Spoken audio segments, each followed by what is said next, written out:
guts in it. And the way I do it is right behind, there's a hard deal plate right here. You can feel it. And if you take your knife and lay it right here and you just make a cut down to the backbone right there on that. Then you want to cut just this side of the backbone that's on the center. I usually start right here by the dorsal fin. Okay, and use the belly of the knife and just come up, and I just make a cut that goes right to this side of everything. Okay, now this is where it's kind of hard with that there. Keep your knife kind of pointing down towards the backbone so you're not cutting up into the meat. All right. Or you'll waste more meat, and you can go back to right there. Okay. Then start to peel it up and use the belly of the knife, this part right here, and not the tip of the knife. Okay, that's where you end up getting that stuff. So, and just draw the knife along, and you can see the bone right here. Okay, and you keep the knife pointing down just a little bit. Okay, so that you come up. Now there's bone right here, and you're cutting right along the bone, getting the most meat you can. And when you get to this point right here, you got to go around the main part of the backbone. Okay. Now, I just kind of keep going down along the thing. Now I'm wasting a little bit of meat right there. But the trick is that you got to stay on this side of all the bones, but keep the knife pointing down so it's flat against everything. Okay. Now when you get to this point right here, you're going to come into the pin bones, and you're going to have to just, I already got them, they're all right here, but you just kind of zip through those. It makes a zipping sound. Okay. Now when you get over the backbone, the meat's going to go down again. Okay. So if you keep going straight, you'll leave a bunch of meat against that. Right. Put the knife down.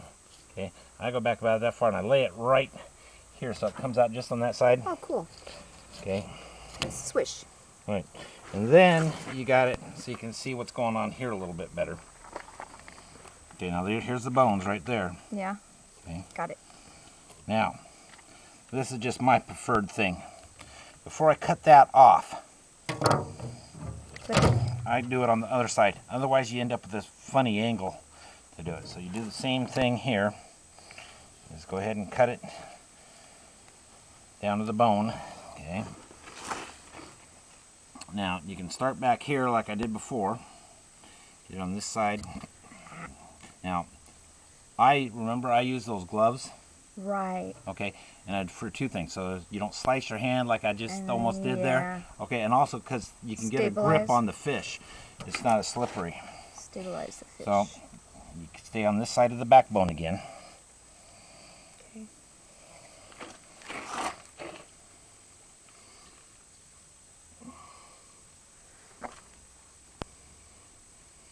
And it's real easy when you're doing this to get these fins kind of caught in the thing, but you want to go above them. Now, hear that? I use the tip of the knife when I get to these are the pin bones. I just use the tip of the knife and go. Oh. See, I almost got that there. Okay, the pin bones only go back to about here. Now, I'm starting to get into the backbone right there. You don't want to do that. See this right here? Where I cut it out of right there? You can see I made a mistake there. So I'm going to go back on the other side. Over it. Yeah. Okay. Now, you want to keep the knife down. There's the pin bones there. Okay. So now you're going to go down.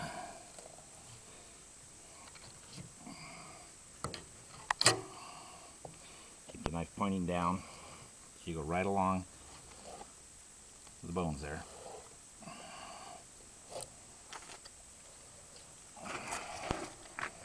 Okay, I don't need that part right there. Okay.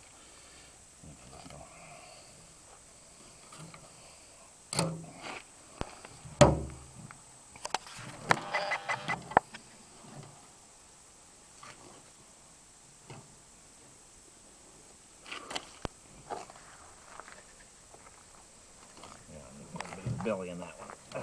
I hate this doing it on my knees.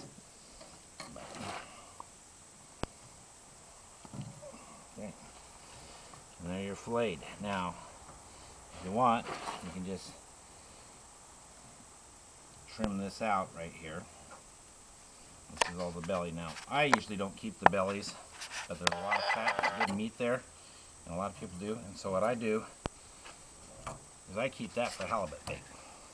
Makes really good halibut bait. Okay.